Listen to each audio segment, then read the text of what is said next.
Vendor lock-in is probably the most common consumerist evil that we have to deal with.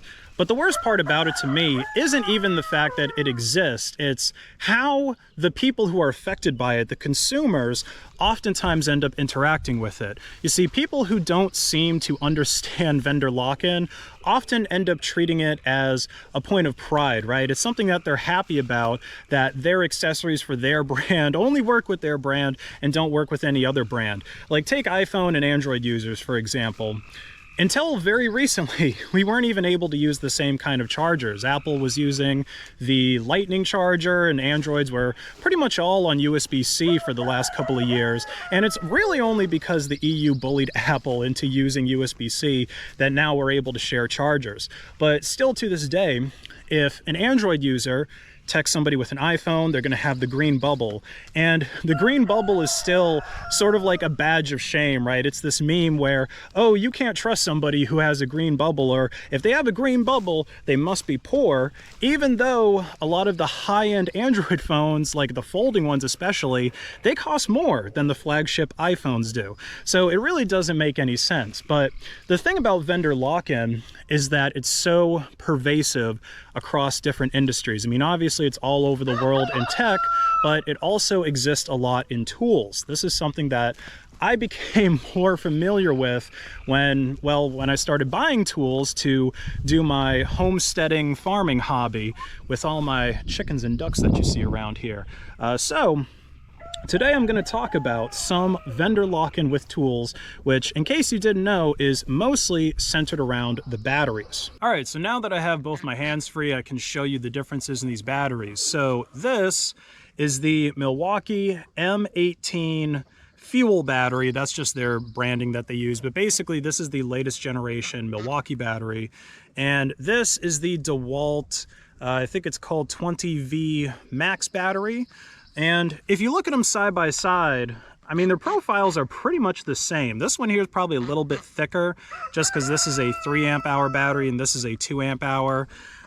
They detach a little bit different. Like for the DeWalt, you press this tab down in the bottom, and then, I don't know if you can see it, but that black part there comes down. So that's how you can detach it from a charger or from a tool.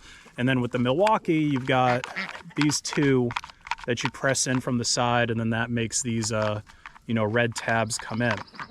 All right, but let's talk about the vendor lock-in. So if you have a DeWalt brand drill like this here, the Milwaukee battery obviously doesn't fit on your tool, right? You've got to use the DeWalt brand battery.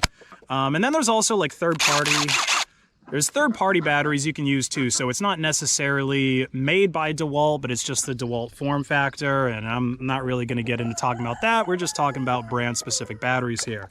Okay, so because the DeWalt tool can only use DeWalt batteries and vice versa with Milwaukee, that's where the vendor lock-in starts, right? If someone is looking to buy some tools, they're probably not going to get their first drill as a DeWalt and their first saw as a Milwaukee, because then they're going to have to buy different sets of batteries and also different sets of chargers. Right, so this here is the DeWalt charger, and you can see that Milwaukee down there for now. You can see that fits on it, no problem, but you can't do that with the Milwaukee. So if you just wanted to get the absolute best, from everything, regardless of brand, you're going to really end up spending an arm and a leg on your batteries.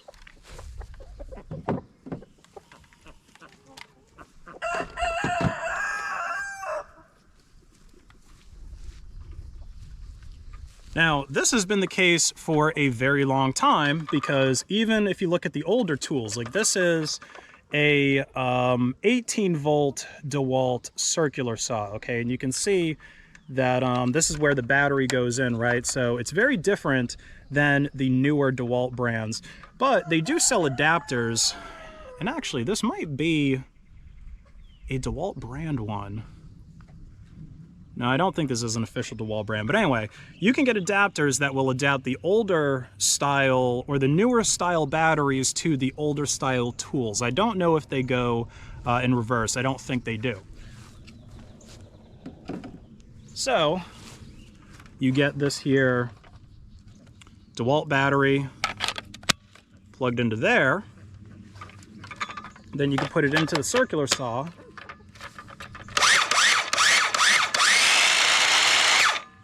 And it runs flawlessly. Now, getting back to vendor lock-in, let's go over here to this wood pile so I can set some things down and talk to you a little easier.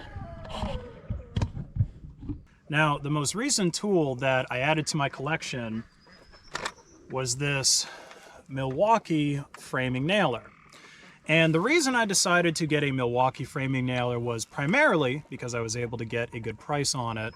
But also I was watching videos on the differences between Milwaukee, DeWalt, Ryobi, and some other brands that have framing nailers, and I made the decision that Milwaukee was ultimately the best one for what I was going to be doing. Now, you might be wondering, well, why wouldn't I just stay loyal to DeWalt and stick with DeWalt tools since I'm a DeWalt man? Well, I'm not really a DeWalt man. I only got into DeWalt because of this circular saw, which is actually my stepdad's. He's just given it to me on extended loan, but he's a DeWalt man. I think his reasoning for it, which I've kind of come to agree with, at least as far as the region where I work is concerned, is that most people have DeWalt tools. So if you go to most job sites in like Southside Virginia, you're probably gonna see people using DeWalt tools, are going to have DeWalt batteries, are gonna have DeWalt chargers, DeWalt accessories, and so it makes more sense for you to have DeWalt stuff.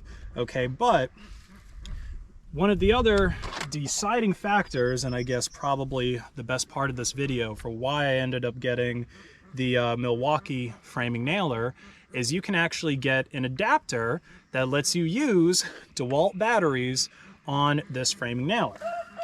So let me show you this thing right here.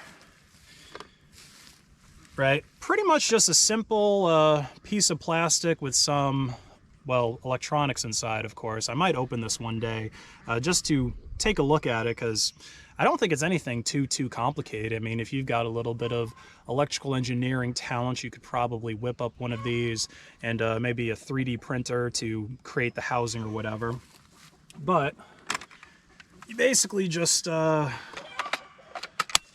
that in the back there. Here, let's get this big 6 amp hour battery there. Plug that in. And so that's what it looks like when everything's connected up.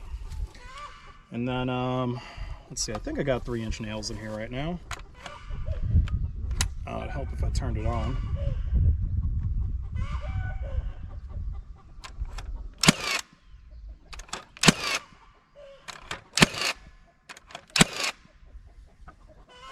Look at that. 2 pieces of wood put together.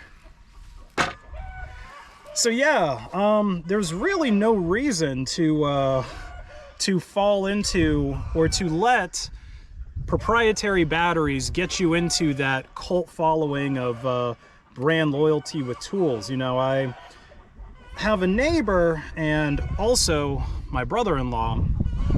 They have some Milwaukee tools. Brother-in-law, I wouldn't really say is a Milwaukee fanboy, but my neighbor definitely is. He's the type of guy that says, oh, I'm not going to use no yellow tools.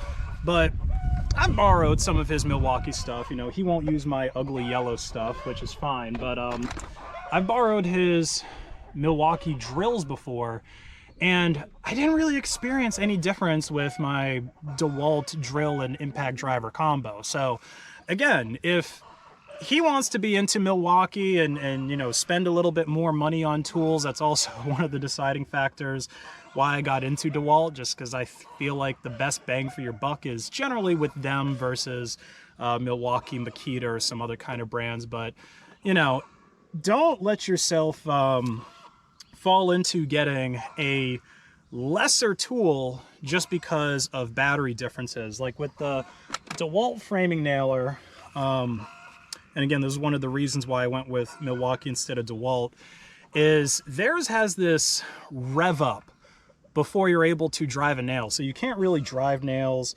super quick like you can with this one here. In fact, I could try demoing the bump fire mode for you guys with this. I generally don't use this, but if you're like a roofer, or maybe if you're driving a whole bunch of nails back to back, you might prefer that, where you basically just hold down the trigger and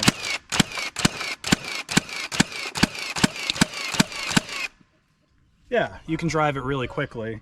And I don't think that's something you can do with the DeWalt, because again, it has this like little rev up. I mean, it's not long, it's like a second, 2 seconds maybe, but the kind of engine or motor, whatever inside, kind of has to rev up before you're able to drive a nail. So yeah, I just wanted to share this with you guys.